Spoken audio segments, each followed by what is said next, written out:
Hey guys, welcome back to another video. My name is JDU Ryan. Today I'm going to be doing a deck profile of this horrible deck known as ZOODIAC. So let's get right into this because I know you guys don't want to hear that jibber jabber. So of course we are playing Triple Thoroughblade. Now, he's the best one because he allows you to draw cards, and he's the best one also because it's effective discarding ZOODIAC, so you can set up your ZOODIAC's Exceed effects. His other effect of piercing isn't really relevant right now, but he can get you some big damage. His 16 body can also help with getting your Xyz to big numbers, and posing a huge threat to some decks with low attack stats such as Burning Abyss and fucking Frogs. Do you know how much I hate Totally Awesome? I fucking hate it. Let's get right out of here. So next, of course, we're playing the most annoying ZOODIAC, Triple Whiptail. Whiptail is really annoying because her effect of attaching as a material to a ZOODIAC from the hand or the field, it's very helpful, allowing your monster to get some extra tap power and a pesky effect of basically banishing a monster it battles. It also dodges Omega, so that's actually pretty good. And she can also dodge being destroyed, and it can banish cards that before it hits the graveyard, so it can stop floating, and very pesky effects such as Beals, a Last Resort, Sleeper, and a Cosmos ship. I mean, then again, who's playing Cosmos? That's a thing to remember. So Triple Whiptail. Next we got 2 Ram. This monster's but now it's good because of its 2000 defense and effective float. Ram's first effect is good in some sense because if your opponent has a board wipe such as Dark Hole or Raigeki, you at least get a monster after the board wipe, so you're all good and safe. Also, her effect to save you from her 2000 defense is very good to play against if you want to play defensive. You can use an innocent goat shield to protect you from the evil meta known as True Draco. Speaking of True Draco, her effect as a material is very good against this deck, so your guys won't die to an apocalypse or return. ZOODIAC is still Master Race, guys. Don't make True Draco seem like it's meta. Don't kill me now, please. So 2 Ram, and we play the worst thing ever. I don't want to talk about this. We got 1 Bunny Blast. I fucking hate this card. Get this out of here. Don't play this. Please don't. Anyway, now we're done with ZOODIACs and we're here for the plant shit. Let's go into 3 Lone Fires. This is a great deck thinner, essentially removing 2 extra cards from your deck when summoned, and it helps turbo out your next plant monster. But this screaming for an Ash Blossom to negate it. If this explosive flower didn't get fucked over by hand traps, this card would have been great, like too good. But you know, he wants to die. Is that why he's a bomb? I mean, look at him, he's a bomb. So triple Lone Fire bombs. Next is triple Orpheus Scorpio and 1 Darling Cobra. Scorpio allows you to make plays in this deck and allowing you to go basically +2 out of nowhere, which is really good. The deck really needed it. It does suck though it has to discard a monster card to use effect, but you know, balanced. Also, Darling Cobra is a Garnet when it's drawn, and if not, congrats, you get a free card. Man, I never knew I would see the day that a plant could be emo. What a cruel, cruel company Konami is.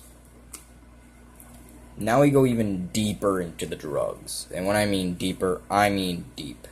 We got... Oh, wait, hold on. We got Glow Bulb. He's your tuner. Anyway, we go deep into the drugs, being double Fluffle Bear and 1 Fluffle Wing. Bear basically acts as another copy of a vendor and putting a Fluffle in the graveyard for your wings to go off. It brings an Earth attribute. I mean, it being an Earth attribute also helps with making Link summons for Mrs. Radiant. It's also very helpful with your Brilliant Fusion engine too. If you draw the vendor with your Brilliant Fusion, you just basically go +4 really quickly. Also, Wings is a light target and a 1-for-1 target, helping so you don't brick with certain cards. Also, every time I see a Fluffle Wings, I think of those Red Bull commercials. I think that is just me, but hey, Red Bull lets you grow wings. I mean, I don't know if that's how it goes, but I haven't watched TV in 4 years. I've been stuck in a dungeon, only eating cashews out of barrels. Someone help me. Now we finish with Perform Ages. I know everybody loves these. But, Damage Juggler makes the deck so much better once it came off the list. This helps the Brilliant Fusion have more value when played, letting you search your Hat Tricker. Also, this card effect is really irrelevant. Like, I mean, it's okay, you got that effect, but seriously, man? Like, no one's gonna use it for that. Hat Tricker, on the other hand, is amazing because he's got 3 amazing utilities. He can be searched by Damage Juggler for your Wombo combos, which you guys can see soon. It's special summon itself, and it's also great for being a level 4 Earth monster for Nat Beast. Also, it makes Trickstars hate you because they can't do shit. Next is Garnet. It is Garnet. What more can I say? He's a real Garnet of the deck.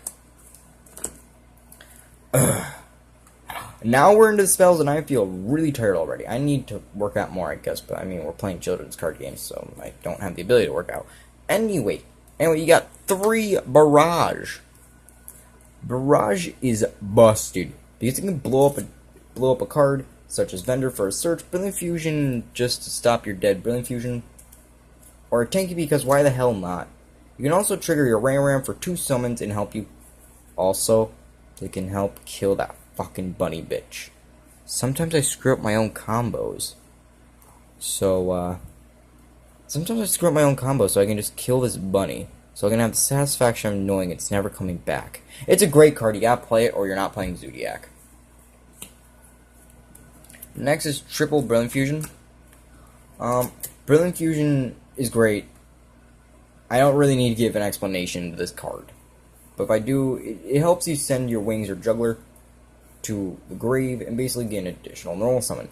This has the effect to dump a spell from your hand to boost your monster back to its normal stats. This card and Bender is busted.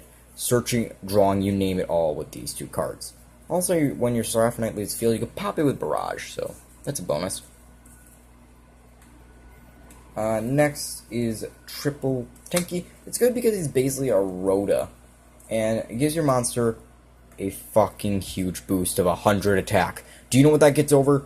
The most evil creature ever fucking made, being totally awesome. He's now totally dead, bitch. Anyway, it's a good play. Play 3 of those. It searches and it's barrage fodder. Why would you not play it? Next is Triple Vendor. I mean, Vendor is great. This helps you give some consistency boost and draws with your Wings and Bear. This engine helps with your Brick Your Hands and helps you extend with your boards. Just saying, you play this engine and get some mad draws, or you can play some boring hand traps and actually succeed in this game. So, Triple Vendor. Next is Double Instant Fusion. Because of this thing, you get a Walking Book of Moon Noise Invoke Raijin. This also allows you to... This is searchable by Cobra in case you draw into your Brilliant Fusion or Garnet. You got a backup search, just in case, man. It's also helpful in making the Xyz Durindle. If you said that back then, oh god, so many people will call you crazy. Next is Soul Charge.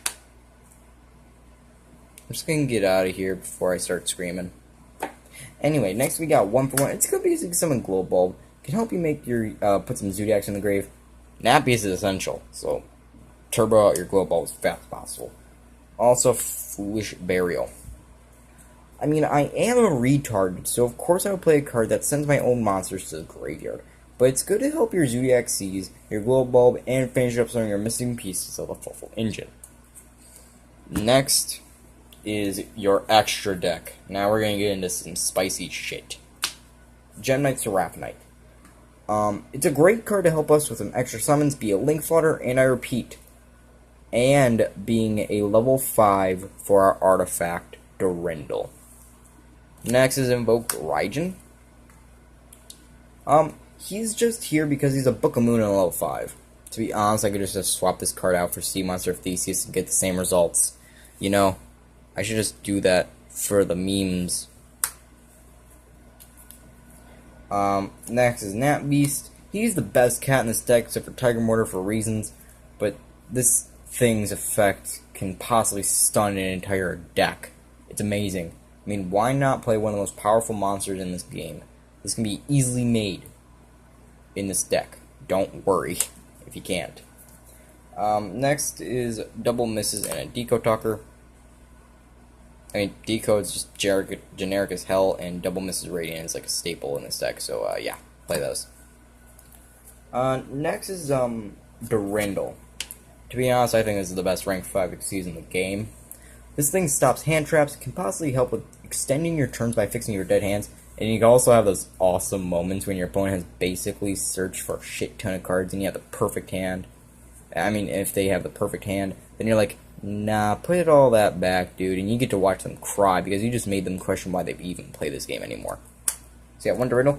Next is MX Saber Invoker. If you played Zoo format, you know why we play this, but if you haven't, for some god reason, it summons a free Zoodiac from your deck, and it doesn't negate their effect, so you can summon a Thoroughblade and possibly draw a card. It also allows the deck to make Mrs. Radiant really fast. Next is Double Chicanine. She allows us to abuse her effective Monster Reborn, so we can use our Zoodiacs for Link summons and Synchro summons as well. She can also summon a Zoodiac random, so that if your opponent has a board, we can at least get one monster on the board after that. She's also a dog, so we gotta play it because she's a dog. I mean, does that mean every deck I have to play? I have to play Chicanine because she's a dog? I'm happy with that. Next is Tyra Martyr.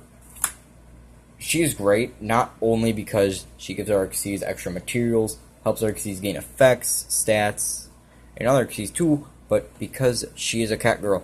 I mean, look at it. She's a cat girl. Shh.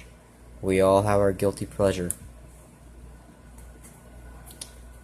Hammer Kong is our next Xyz. He's basically used as Xyz fodder, meaning we just play him, then we just play an Xyz on top of him.